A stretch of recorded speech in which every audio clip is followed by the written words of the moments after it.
To every soul who's ever wished they had spoken sooner, this is for you. Have you ever had that one moment that just lingered in the back of your mind for years? A conversation you never had, a wrong that never got righted, a relationship that silently faded into distance, not because of time or space, but because of the absence of two little words. I'm sorry.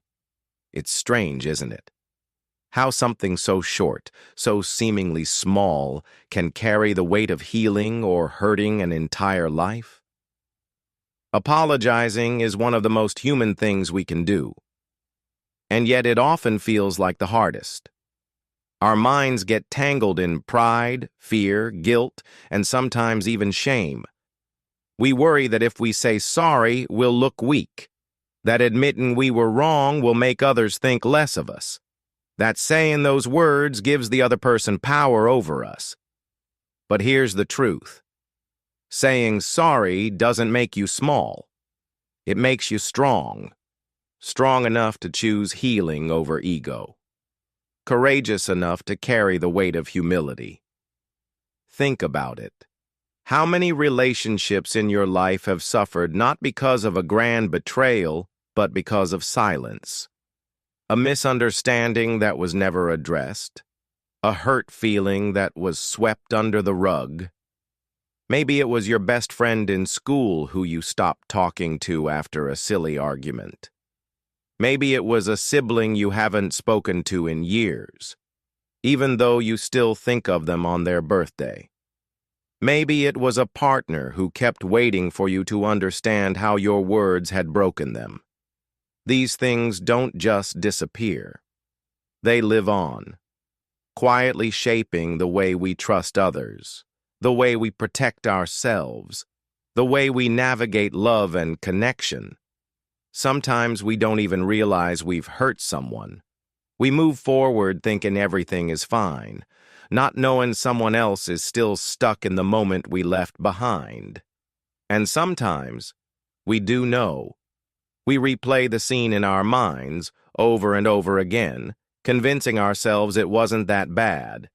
That time will heal it. That maybe if we just stay quiet long enough, it'll fade away. But time doesn't heal what apology is meant to fix. Apologizing isn't just a personal act, it's an emotional offering. When you apologize, you're not just saying you were wrong. You're saying, I see you. I acknowledge your pain. I care enough to want to make it right. That kind of empathy is rare. That kind of courage is powerful. And that kind of connection, that's what makes life worth living. There's an old saying that goes, pride makes us artificial, but humility makes us real. When we apologize, we step into our most real selves. We stop performing. We stop pretending. We look another person in the eyes, sometimes figuratively, sometimes literally, and we say, you matter more to me than being right. And that moment, right there, becomes the seed of forgiveness. Sometimes it blooms into reconciliation. Sometimes it doesn't. But it always brings growth. I remember hearing a story once about a man who hadn't spoken to his father in 15 years. They'd argued over something trivial, money, if I recall correctly. Both were too proud to make the first move. They went on with their lives, built careers, had families. But the silence remained like a scar. Then, one day, the son heard his father had been hospitalized. He rushed there, not knowing if it was too late. When he walked in, his father turned to him, eyes weary, and whispered, I'm sorry. And that was all it took. Years melted away in that one moment. They cried, they laughed, they held hands. They didn't get back those 15 years, but they got that moment of truth, of healing, of finally being seen and heard. That story stuck with me, because it reminded me how fragile our time is, and how often we waste it holding grudges that feel heavy, but mean so little in the end. We think we have forever. We think we'll get around to it. We think they already know we're sorry. But the truth is, sometimes people need to hear it. Out loud. Clearly. With heart. And then there's the apology we owe ourselves. That quiet, deep part of us that carries regrets like stones for the times we didn't speak up, for the times we stayed when we should have walked away, for the times we accepted less than we deserved, for the mistakes we made while we were learning. We judge ourselves so harshly. We replay our worst moments like broken records. But healing starts when we learn to forgive ourselves, too. When we say, I was doing the best I could at the time, I see that now, and I'm sorry. There's no timeline for an apology. It's never too late, even if years have passed, even if you're not sure the other person will receive it well. You don't apologize to control the outcome. You do it because it's the right thing. You do it because it frees your heart. And whether or not the other person accepts it, you'll know you did your part. You showed up with honesty.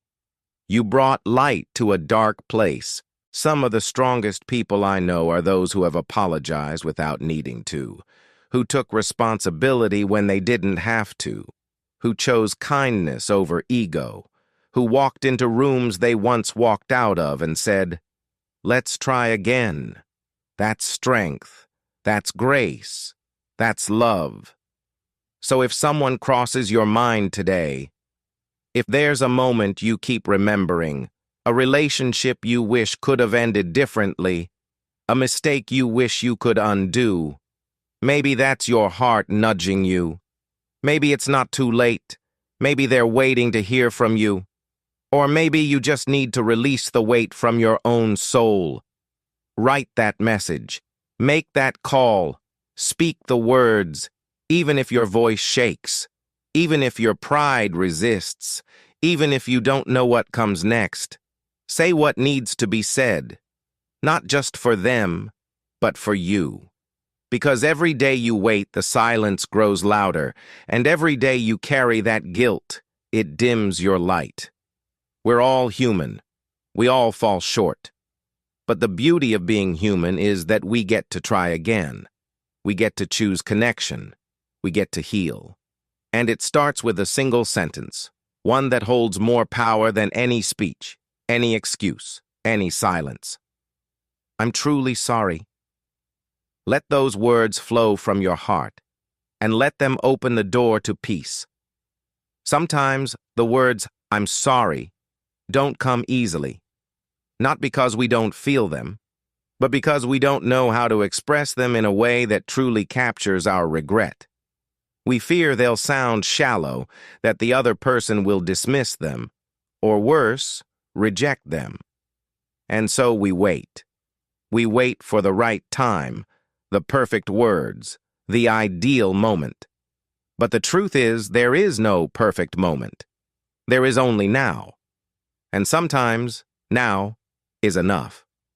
In our day-to-day lives, we often find ourselves caught in tiny conflicts.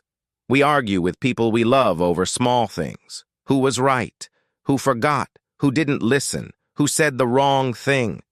These little moments pile up, one by one, and before we know it, they become walls. Not big, dramatic walls, but quiet ones. The kind you don't notice until one day, you look up and realize the space between you and someone you care about has become a canyon. And all it would take to start tearing that wall down is a sincere apology. You see, we've all been both the person who needed to apologize and the one who needed to hear it. Maybe you were the friend who lashed out in a moment of stress, not meaning to hurt anyone. Maybe you were the parent who didn't quite know how to show love, and now your child carries that confusion. Maybe you were the teenager who said awful things to your mother, and now, years later, you wish you could take them back. We all carry those stories. They're part of being human. But we also carry the power to rewrite the ending. And sometimes, it's not just about apologizing to others. Sometimes, it's about unlearning what we've been taught about strength and pride. Many of us were raised to believe that saying sorry is a weakness, that admitting fault gives others an advantage.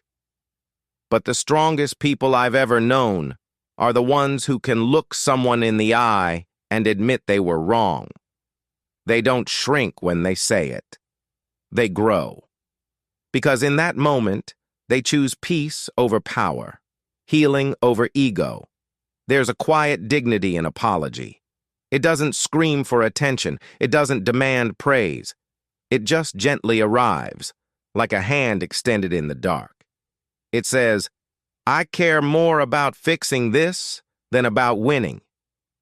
That's rare. That's beautiful. One of the most touching stories I've ever come across was about a man named Elliot.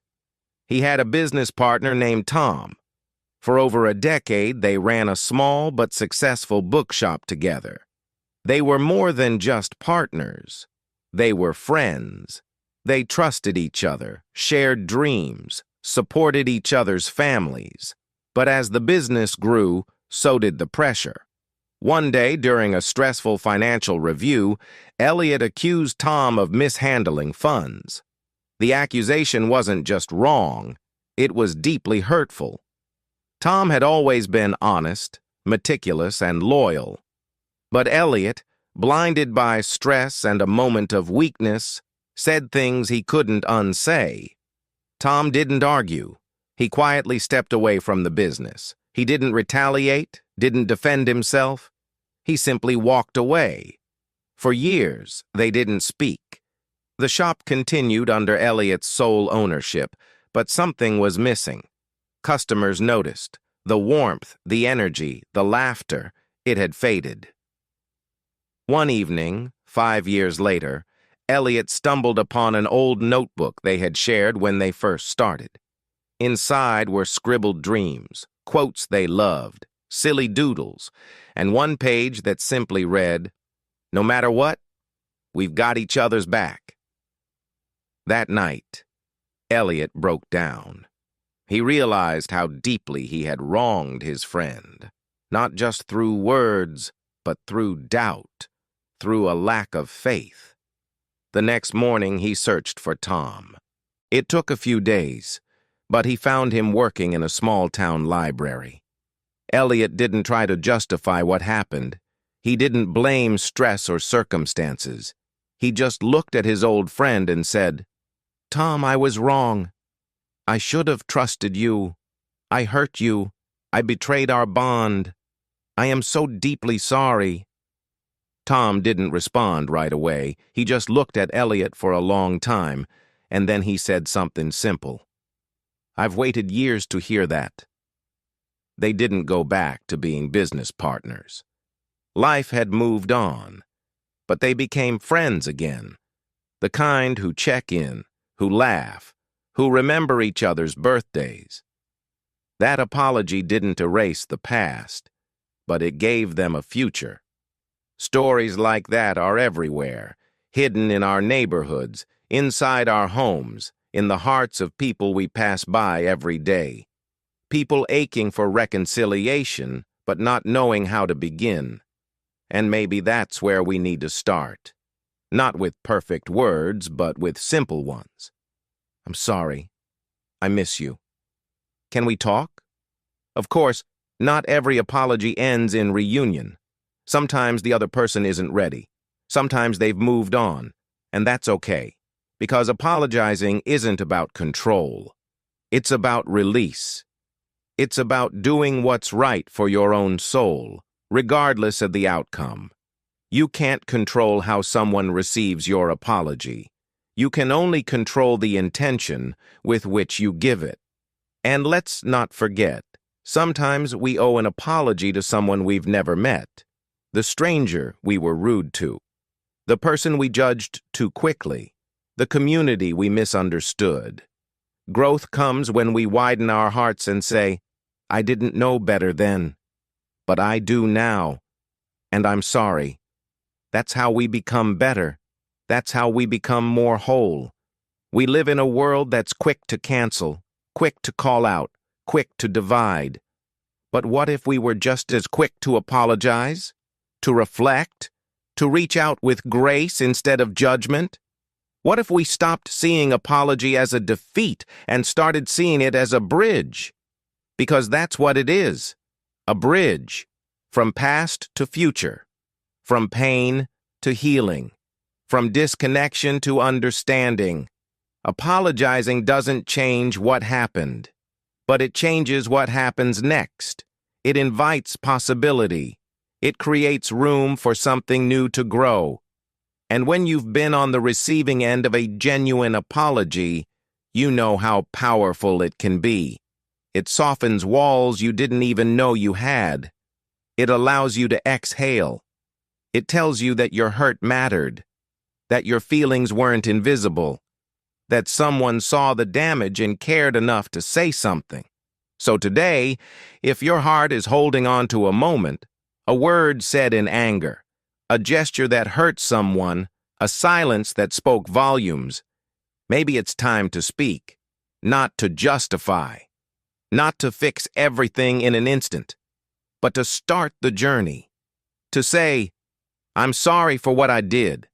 I didn't know better then, but I do now. And if you're the one waiting for an apology that may never come, let this be your reminder. Your healing is still possible. You don't need their words to let go. You can choose peace, even without closure. You can write your own ending, one filled with forgiveness, even if it's silent, one filled with strength, even if it's quiet. Apologizing is not just about the past. It's about who we want to be moving forward. It's about choosing connection over and over again, even when it's uncomfortable, even when it's scary, because life is too short for walls, too fragile for silence, too beautiful to waste on ego. So say the words, feel them, mean them, let them heal what time alone cannot, and watch how they begin to rebuild what once felt broken. It's a strange thing, isn't it? How we can carry so much weight in our hearts for something we said or didn't say. Time moves forward, but that memory of a mistake, of a moment lost, stays stuck like a pebble in a shoe. You keep walking, living, pretending it's fine. But every now and then it pokes, reminds you, makes you wince, and yet, one honest apology can lift that weight like sunlight melting away morning frost. It's not magic. It's just real. There's a man I once knew, Mr. Hanley. He was quiet, lived alone, and had worked most of his life as a mechanic. Everyone in the neighborhood knew him as the grumpy old man who fixed cars and didn't like small talk. But one winter morning, something happened. His porch light was still off, his door still closed long after he usually opened shop. A young boy, about 17, named Kyle, who often helped Mr. Hanley clean tools for a little cash, knocked. No answer. He knocked again, then gently opened the door. He found Mr. Hanley sitting by the kitchen table, holding an old photograph. Tears silently rolled down his wrinkled cheeks. The picture was of a boy, perhaps 10 years old, laughing, covered in grease stains. Kyle didn't know what to do, but he sat down across from him. Mr. Hanley didn't speak for a while. Then he finally whispered, "That's my son. I haven't seen him in over 30 years. Kyle asked softly, "Why not?" And the answer came like a wound reopening. "Because I was too proud, too angry, too sure I was right." He went on to share how a simple disagreement had exploded one day. His son wanted to pursue art, and Mr. Hanley, raised in hard times, couldn't understand. They shouted. Mr. Hanley said things he couldn't take back. His son walked out that evening and never came back. And for 3 decades, Mr. Hanley waited for his son to apologize, but he never did. He thought maybe time would soften things. Maybe pride would be enough to keep him company. But that morning, holding that photo, he finally said what he never had. I was wrong. I should have supported him. I just didn't know how to show love without control. Kyle sat in silence. He didn't know this man's son, didn't know their full story, but he said something that mattered. Maybe it's not too late. That same week, Kyle helped him write a letter. Not fancy, not dramatic, just honest. The letter said, "Son, I was wrong. I let my fear dress itself up as strength.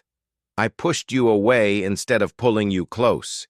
If you still remember me, if you still care at all, I'm sorry, and I miss you." They mailed it, not knowing if it would reach him.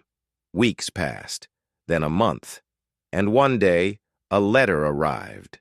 Just a small envelope with these words: "I never stopped waiting for that. I forgive you. Let's talk." Apologies like that don't fix everything in one breath, but they open doors that had long been shut. They let air into spaces that had grown stale with silence. They remind us that sometimes all people want is to be seen, to be acknowledged, to be valued enough that someone says, "You mattered, and I messed up, and I care enough to say it." Sometimes the hardest apologies are the ones we owe to ourselves. We beat ourselves up for choices made in fear, for things we didn't know back then, for paths we didn't take. We carry regret like it's a punishment we must serve forever. But what if, just once, you looked into the mirror and said, "I forgive you"? What if you let go of the self-judgment, the guilt, the pressure to be perfect? You're human. You were learning. You still are. And just like you'd offer kindness to someone else, you deserve it too. Think of the moments in your life when someone apologized to you, really apologized. Not with excuses or conditions, but with sincerity. How did that feel? Didn't it ease something inside you? Didn't it soften your breath? That's the power you hold too. The power to give that relief to someone else. To say, "I know I hurt you, and I want to do better." I once met a woman named Layla. She was in her late 30s, a teacher, mother of 2, and someone who always seemed calm and in control. But one evening, during a school parent-teacher event, she sat me down and told me a story that cracked my heart open. She said that in her 20s, she lost touch with her younger sister after a falling out. They had been close as kids, inseparable. But as adults, life grew more complicated. One argument led to another, and one day Layla said something cruel, something that her sister never forgot. They stopped talking. Birthdays came and went. Their parents passed away. Layla got married, had children. Her sister moved cities. And with every year, the silence got heavier. "I thought about her every day," Layla said, her eyes watery. "But I was scared. Scared she wouldn't want to hear from me. Scared my apology wouldn't be enough." Then one day, her own daughter, age 7, came home from school crying. She had had a fight with her best friend. Layla knelt down and told her, "Sometimes when we care about people, we hurt them. And when that happens, we say sorry, not because we're weak, but because we're strong enough to care." And that night, those words echoed back in her own soul. She realized she had been giving her daughter advice she couldn't follow herself. So she picked up the phone, dialed the number she wasn't sure still worked. And when her sister answered, the first thing Layla said was, "I've waited so long to say this. I'm sorry. For all of it." There was silence, then a breath. then the quietest sound of someone beginning to cry. Her sister said, "Me too." That conversation didn't erase the pain, but it started a new chapter. One built not on blame, but on understanding. It takes courage to break the silence, to take the first step, to risk vulnerability. But every sincere apology plants a seed of healing. And though you may not see it bloom right away, it's there, rooting deep, reaching toward the light. In relationships, apologies are the threads that repair the fabric of connection. Whether it's between siblings, lovers, parents and children, friends, or even strangers, a heartfelt apology says, "I value this more than my pride." It doesn't mean you grovel. It doesn't mean you erase your dignity. It simply means you recognize that your actions impacted another person, and you care enough to say so. We live in a world full of noise, opinions, blame, and distance. But imagine a world where people paused to reflect, where more people said, "I was wrong, and I'm sorry." Fewer fights would linger. More relationships would thrive. Children would grow up knowing that adults aren't perfect, and that's okay, because they take responsibility.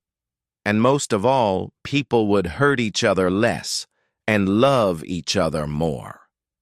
And so, as you sit here now listening, maybe there's someone coming to mind, someone whose face still appears in your thoughts from time to time, someone you haven't spoken to, someone you've wanted to reach out to but didn't know how. Maybe today is the day. Maybe you write that message, make that call, or even sit down with yourself and write a letter you never send, just to let your heart breathe. Because the power of apologizing isn't just about restoring relationships. It's about restoring your humanity. It's about making peace with the parts of your past that still whisper at night. It's about becoming the kind of person who chooses connection over perfection. You won't always get it right. None of us do. But you can always choose to come back, to humble yourself, to say, "I care, and I want to make things right." That alone makes you rare. That alone makes you strong. If this story touched your heart, don't forget, there are many more just like it waiting for you right here. Our channel, Mind-Blowing Motive, is all about growing through real emotions, deep thoughts, and life-changing lessons. If you believe in second chances, in healing, in becoming a better version of yourself each day, stick around, subscribe, turn on the bell icon, and let's keep learning together, one honest conversation at a time.